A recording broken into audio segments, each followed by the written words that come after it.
Sadly, but Amity does not have any bright side. Money is the only system over there. You will often find Amir Baap ka aulad in every corners of the university. I am a final year student and I am having 4 to 17 LPA offers from leading industries. The people who praise Amity are the ones who either study there or have studied there.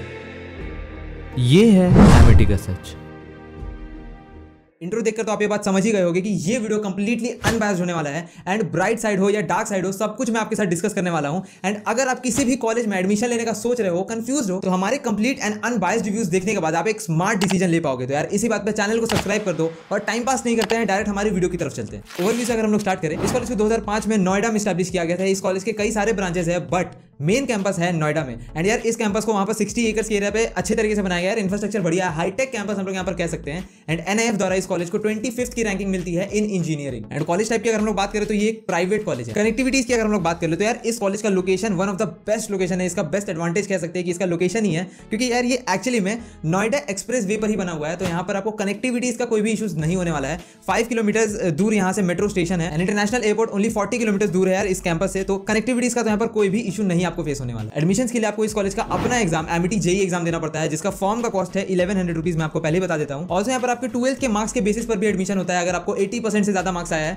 तो आप यहाँ पर direct admission पा सकते हो। And yes, जो Amity JEE exam है वो सीबीटी के फॉर्म में होने वाला है, कंप्यूटर बेस्ड टेस्ट के फॉर्म में यहाँ पर ऑनलाइन एग्जाम होने वाला है। एंड उस एग्जाम का जो भी फॉर्मेट है वो मैंने लिख दिया, तो आप लोग पढ़ सकते हो। एंड साथ ही साथ यहाँ पर मैंने एग्जाम के डेट्स या फिर इंपॉर्टेंट डेट्स भी मेंशन कर दिए हैं, तो वो आप चेकआउट कर सकते हो। यार ये तो क्लियर है कि वो डेट्स ऑलरेडी पार हो चुके हैं, इसमें कोई भी प्रॉब्लम वाली बात नहीं है। यहाँ पर आप चाहो तो डायरेक्टली जाकर यूनिवर्सिटी में बात कर सकते हो, आपको एडमिशन मिल ही जाएगा यार। एंड अगर आप लोग इस एग्जाम के थ्रू एडमिशन लेने वाले हो तो ये बात जान लो, आपको सबसे पहले एग्जाम देना होगा। उसके बाद वो अगर आप एग्जाम क्रैक करते हो तब आपका एक इंटरव्यू होगा। एंड उस इंटरव्यू में अगर आप शॉर्टलिस्ट होते हो तब जाकर आपको यहाँ पर एडमिशन मिलता है। तो बीच में एक इंटरव्यू वाला स्टेप भी है यार, वो भी तुम लोग जान लो। अब हम लोग एक बहुत ही इंपॉर्टेंट टॉपिक के बारे में बात कर लेते हैं, जो कि है फी स्ट्रक्चर। अब देखो यार, यहाँ पर फी स्ट्रक्चर का 2 फॉर्मेट है, फिर कैटेगरी कह सकते हैं। एक है नॉन स्पॉन्सर्ड एंड एक है स्पॉन्सर्ड। तो यार अगर आपका 12th में 70% से ज्यादा मार्क्स आया है तो आप यहाँ पर नॉन स्पॉन्सर्ड कैटेगरी में काउंट हो गए। एंड आपको 2 लाख पर ईयर तक यहाँ पर कोर्स फीस देना पड़ेगा, ठीक है। एंड अगर आपका 70% से कम आया है आपके 12th के एग्जामिनेशन में, तब आपको यहाँ पर थोड़ा सा हाई फीस पे करना पड़ेगा। 1 लाख रुपए डायरेक्टली ज्यादा, 3,10,000 रुपए सिर्फ आपका कोर्स फीस होगा पर ईयर के लिए यहाँ पर एमिटी यूनिवर्सिटी में फॉर सीएसई ब्रांच। बाकी सारे ब्रांचेस का भी यहाँ पर सिमिलर ही फीस स्ट्रक्चर है। अगर ये तो बात हो गई आपका कोर्स फीस के बारे में। अब हम लोग बात कर लेते हैं आपके हॉस्टल फीस के बारे में। एंड क्या हॉस्टल अच्छा है कि नहीं उस बारे में भी। तो यार यहाँ पर for AC rooms, single AC room आपको 1,60,000 रुपीज पे करना पड़ता है पर ईयर तक, ठीक है, सिंगल रूम के लिए। एंड अगर आप बंक रूम्स लेते हो, बंक बेड आप लोग सभी जानते होंगे, मैं एक फोटो भी लगा ही रहा हूँ। बंक बेड्स आप लोग समझ सकते हो, 2 बेड का यहाँ पर अकोमोडेशन है। तो यार 1,15,000 पर ईयर तक आपको फॉर बंक रूम्स स्पेंड करना पड़ेगा। और यहीं पर अगर हम लोग नॉन एसी रूम्स के बारे में बात करें तो यार नॉन एसी स्टैंडर्ड रूम्स का यहाँ पर कॉस्ट है 85,000 रुपीज पर ईयर तक। तो यार ये फीस ठीक है, इसमें कोई मतलब बहुत ज्यादा महंगा नहीं है। एंड यहाँ पर नॉन एसी स्टैंडर्ड रूम्स में 2 बेड, 3 बेड एंड 4 बेड का शेयरिंग अवेलेबल है। एंड यार मेल एंड फीमेल कैंडिडेट दोनों के लिए यहाँ पर हॉस्टल का ये फीस स्ट्रक्चर सेम होने वाला है, ठीक है। अब मैं आपको टर्म्स एंड कंडीशन समझा देता हूँ कि यार हॉस्टल्स का आपका टर्म्स एंड कंडीशन क्या है, ठीक है। तो 15,000 रुपीज आपको एडमिशन के टाइम पर एज अ रिफंडेबल अमाउंट होता है, ये एज अ गारंटी कह सकते हैं। गारंटी आपको यहाँ पर पे करना पड़ता है 15,000 रुपीज, जो कि आप एंड ऑफ प्रोग्राम या फिर जब आप हॉस्टल्स छोड़ोगे तब आपको रिफंड होगा, राइट। एंड 5,000 रुपीज यहाँ पर आपका वन टाइम पेमेंट होता है, जो कि फंड नहीं होता है। एंड यस, अगर आपको हॉस्टल से निकाल दिया जाता है, आप कुछ ऐसा काम करते हो, पकड़ा जाते हो, जो कि नहीं करना था, समझ सकते हो, जो कि नहीं करना था। जिनको ये जोक नहीं समझा ना, जाके पोगो देखो तुम लोग। हाँ तो यार आपको डायरेक्टली हॉस्टल से निकाल दिया जाएगा। एंड उस टाइम पर आपका जो रिफंडेबल अमाउंट था 15,000 रुपीज, वो आपको नहीं रिफंड किया जाएगा, क्योंकि यार आप गलत करते हुए पकड़ा गए हो तो एज अ फाइन वो ले लिया जाएगा आपसे। एंड यस, कई बार क्या होता है कि आप लोग यहाँ पर एग्जाम देते हो, आपका एग्जाम नहीं क्वालिफाई होता है, तो आपको समर बैक बैठना पड़ता है अपना बैकलॉग्स क्लियर करने के लिए। तो अगर उस टाइम भी आप अपने हॉस्टल्स में रहते हो तो यहाँ पर 6,500 रुपीज एक्स्ट्रा आपको पे करना पड़ता है। तो यार ये बात भी जान लो, यहाँ पर अगर आपका बैक लग रहा है तो हॉस्टल में भी आपको एक्स्ट्रा फीस पेमेंट करना पड़ेगा। फिर hostel fees and course fees तो हो गया। मैं आपको एक टोटल अमाउंट बताता हूँ या फिर एक रेंज बताता हूँ कि आप 4 साल में अपने बीटेक के लिए इस यूनिवर्सिटी में कितना स्पेंड कर रहे होगे। तो देखो यार, अगर आप सिंगल बेड एसी लेते हो एंड सीएसई कोर्स में अगर आप इनरोल्ड हो तो 18 लाख इजीली अप्रोक्सीमेटली आपका लग जाएगा। सिर्फ आपका hostel fees and course fees के बारे में बता रहा हूँ। इंटरनल चार्जेस जैसे कि एग्जामिनेशन फीस, प्लेसमेंट फीस, कई तरह के आपसे इंटरनल फीस लिए जाते हैं, उन सबको मैं इंक्लूड नहीं कर रहा हूं, क्योंकि हर साल कोई ना कोई एक्स्ट्रा फीस ऐड हो ही जाता है। एंड अगर आप स्टैंडर्ड रूम में रह रहे हो एंड सीएसई में एनरोल्ड हो तो 15.5 लाख अप्रोक्सीमेटली आपको 4 साल के बीटेक के लिए यहाँ पर स्पेंड करना पड़ेगा। भैया फीस स्ट्रक्चर तो मुझे बहुत ज्यादा महंगा लग रहा है। क्या यहाँ पर हमें स्कॉलरशिप्स ऑफर किए जाते हैं? तो यस यार, आपको यहाँ पर स्कॉलरशिप्स ऑफर किए जाते हैं। आपको स्कॉलरशिप मिलेगा या फिर नहीं मिलेगा एंड कितना परसेंट मिलेगा, आपके 12th के मार्क्स पर ही सब डिपेंडेंट है, ठीक है। एंड आपको मैं परसेंटेज भी बता देता हूँ कि कितने परसेंट मार्क्स पर कितना आपको स्कॉलरशिप मिल रहा होगा। तो अगर आपको 95 एंड अबव मार्क्स आया है 12th में तो आपको 100% ट्यूशन फी वेवियर मिलेगा, यानी कि आपको सिर्फ और सिर्फ हॉस्टल का पेमेंट करना होगा एंड आप लिटरली यहाँ पर बिना कोर्स फी पे किए पढ़ रहे होगे। एंड अगर 90 to 95% इन 12th बोर्ड अगर आप लाए हो, स्कोर किए हो, तो यहाँ पर आपको 50% ट्यूशन फी वेवियर मिलेगा, यानी कि आपको सिर्फ हाफ फीस पे करना होगा यार, हाफ कोर्स फीस पे करना होगा। एंड यस, अगर आप स्टेट बोर्ड से बिलोंग करते हो, आप किसी स्टेट बोर्ड के स्टूडेंट हो, तो अगर आपका वहाँ स्टेट बोर्ड में 88% से ज़्यादा आया है तो आपको 30% का ट्यूशन फी वेवियर मिलता है। ये सिर्फ और सिर्फ जो 88% वाला क्राइटेरिया है सिर्फ और सिर्फ स्टेट बोर्ड्स के लिए है, ये बात मैं क्लियर कर देता हूं। अगर ये थोड़ा सा हिडन बात है जो कि कॉलेजेस के बारे में, हर प्राइवेट कॉलेज या फिर गवर्नमेंट कॉलेज के बारे में जो छोटे से टर्म्स एंड कंडीशन लिखा होता है ना स्कॉलरशिप के नीचे, यहाँ पर भी वो टर्म्स एंड कंडीशन अप्लाई होते हैं। तो यार वो इंटरनल बात तुम लोग जान लो यार, और इतना इंटरनल बात बता रहा हो तो सब्सक्राइब भी कर ही देना। सबसे पहले पॉइंट मैं आपको बता दूं, अगर आपको 100% स्कॉलरशिप चाहिए जो कि 95% से आप अबव लाते हो, तो सिर्फ और सिर्फ आपको 95% नहीं लाना है भाई। अगर एमिटी जेई एग्जाम में आप टॉप 5 परसेंटाइल स्टूडेंट्स में नहीं आ रहे हो, यानी कि आपका परसेंटाइल लगभग 95 से अबव नहीं आ रहा है एग्जामिनेशन में, तब आपको 100% स्कॉलरशिप नहीं मिल रहा होगा। तो ये बात तुम लोग जान लो। तो ये मत सोचो यार कि बोर्ड एग्जाम में मैंने 95 स्कोर कर दिया तो मैं यहाँ पर फ्री में पढ़ रहा हूँ, नहीं, यहाँ पर भी आपको स्कोर करना पड़ेगा। ओके, एंड यही सेम चीज 50% स्कॉलरशिप वाले बंदों के लिए भी होने वाला है। अगर आप एग्जामिनेशन में टॉप 10 परसेंटाइल में नहीं आ रहे हो, यानी कि 90 परसेंटाइल के ऊपर आपका एमिटी जेई में स्कोर नहीं आया है, तो आपको स्कॉलरशिप नहीं दिया जाएगा। बिल्कुल ही क्लियर है यार ये बात। ये थोड़ा सा हिडन होता है, सबको नहीं पता होता है, तो मैं आपको बता देना चाहता हूँ, ये बात जान लो भाई, ठीक है। एंड यहाँ पर स्पोर्ट्स कोटा भी अवेलेबल है, स्पोर्ट्स वाले बंदों को भी यहाँ पर स्कॉलरशिप दिया जाता है, जिसके बारे में मैं आपको इन डिटेल आगे बता रहा हूँ। स्पोर्ट्स कोटा स्कॉलरशिप के बारे में अगर बात करूँ तो यहाँ पर 31 जुलाई 2022 तक आपका एज 23 का नहीं होना चाहिए, ये एक पॉइंट है जो कि आपको जानना है। एंड अगर आप एक इंटरनेशनल प्लेयर हो स्पोर्ट्स के, तो आपको 100% ट्यूशन फी वेवियर मिल रहा होगा। एंड वहीं पर अगर आप नेशनल लेवल के प्लेयर हो एंड मेडल्स अगर आप जीते हो, सिर्फ और सिर्फ gold, silver and bronze medal, तब आपको 50% स्कॉलरशिप यहाँ पर ऑफर किया जाएगा। एंड अगर आप सिर्फ और सिर्फ एक नेशनल प्लेयर हो एंड सिर्फ पार्टिसिपेट किए हो, कोई मेडल्स नहीं लाए हो, तब भी आपको 25% का ट्यूशन फी वेवियर मिल रहा होगा। तो यार यहाँ पर स्पोर्ट्स वाले बंदों को एक अच्छा स्कॉलरशिप ऑफर किया जा रहा है, ये बात तो मैं कहूंगा। एंड ये सारे स्पोर्ट्स कोटा वाले बंदों को एक एफिडेविट बनवाना होगा कि अगर वो लोग कहीं पर भी जाते हैं एंड स्पोर्ट्स में कुछ भी करते हैं, तो वो सिर्फ और सिर्फ एमिटी को ही रिप्रेजेंट कर रहे होंगे और किसी यूनिवर्सिटी, कॉलेज, ऑर्गेनाइजेशन किसी को भी नहीं रिप्रेजेंट कर रहे होंगे, सिर्फ और सिर्फ एमिटी को ही रिप्रेजेंट कर रहे होंगे। तो यार ये भी जानो, ये एक तरह से बर्डन हो सकता है काफी सारे स्पोर्ट्स कोटा वाले स्टूडेंट्स के लिए। एंड एक और बहुत ही इंपॉर्टेंट पॉइंट, भले यहाँ पर कोई ऐसा एक सीजीपीए नहीं सेट किया गया है कि इतना सीजीपीए आएगा तभी आपको स्पोर्ट्स कोटा में स्कॉलरशिप मिल रहा होगा, बट यस, यहाँ पर एक स्कॉलरशिप की कमेटी है जो कि हर एक स्पोर्ट्स कोटा वाले स्टूडेंट को पर्सनली यहाँ पर देख रही होगी, उसका रिजल्ट कार्ड देख रही होगी, उसके बाद ही डिसीजन होगा कि आपको स्पोर्ट्स कोटा में स्कॉलरशिप मिल रहा होगा कि नहीं। तो यार ये तो तुम लोग समझ लो कि इतना ईजी भी नहीं है स्कॉलरशिप पाना भैया। Dark side, bright side and fee structure, scholarship सब कुछ अपनी जगह ठीक है, प्लेसमेंट्स का यहाँ पर क्या सीन है वो आप बताइए, सबसे इंपॉर्टेंट वही बात है। तो यार प्लेसमेंट का सीन यहाँ पर मुझे बहुत ज्यादा कोई बढ़िया नहीं लगा।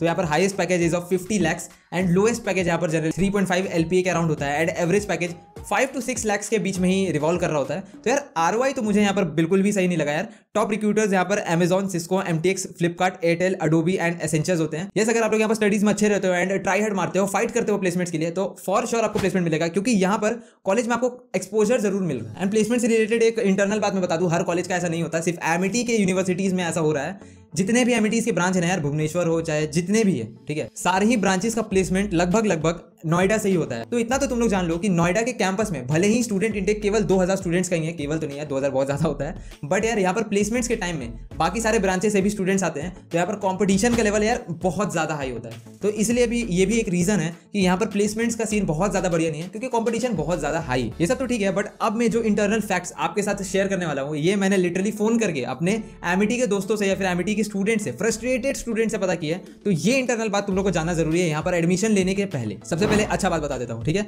फैकल्टीज यहाँ पर बहुत ज्यादा हेल्पफुल हैं।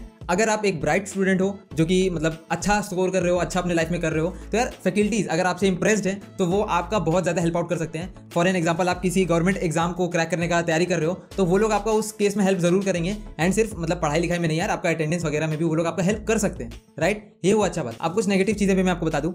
अटेंडेंस इस कॉलेज में भगवान माना जाता है, बहुत ही ज़्यादा इंपॉर्टेंस दिया जाता है अटेंडेंस को।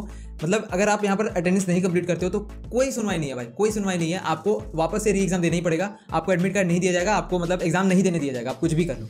ये सबसे पहला बात। और यहाँ पर प्रॉक्सी का कोई भी सीन नहीं है। पहले मैं सारे स्टूडेंट्स को बता देना चाहता हूँ, आप लोग सुनते होंगे कि यार मैं क्लास नहीं जाता हूँ बट मेरा अटेंडेंस बन जाता है। नहीं, यहाँ पर वो वाला सीन है ही नहीं, प्रॉक्सी का कोई सीन नहीं है। क्यों नहीं बता रहा हूँ? सबसे पहले तो बायोमेट्रिक अटेंडेंस है। यहाँ पर आपको बायोमेट्रिक अटेंडेंस यहाँ पर देना पड़ता है, अपना थंब इंप्रेशन देना पड़ता है, तब जाकर आपको यहाँ पर अटेंडेंस बनता है।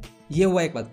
और दूसरा बात, यहाँ पर आपको एक ऐप दिया जाता है, ठीक है, जहाँ पर आप लोग अपना अटेंडेंस एंड जितना भी कोर्स से रिलेटेड अपना एकेडमिक स्टेटस है वो चेकआउट कर सकते हो। उसके बारे में भी हम लोग इन डिटेल बात करेंगे कि वहाँ पर आपको क्या क्या मिलेगा। बट यार यहाँ पर सबसे ज़्यादा बड़ा प्रॉब्लम ये है, ठीक है, सबको यही लगता है भाई कॉलेज ही ना जाना है, चले जाएंगे कोई बात नहीं, अटेंडेंस ही देना है ना, दे देंगे जाके, कोई दिक्कत नहीं है। बट नो, यहाँ पर सबसे बड़ा इशू यही है यहाँ का जो कोर्स करिकुलम है या फिर जो कोर्स का स्ट्रक्चर है बहुत ही ज़्यादा गड़बड़ है। क्यों मैं बता रहा हूँ, हर कॉलेज में लगभग हर कॉलेज में हर सेमेस्टर में 5 to 7 सब्जेक्ट्स मैक्सिमम होते हैं। ठीक है, अगर आपको कोई ऐसा कॉलेज पता है जिसमें से भी ज़्यादा होता है तो कमेंट सेक्शन में मुझे बता सकते हो।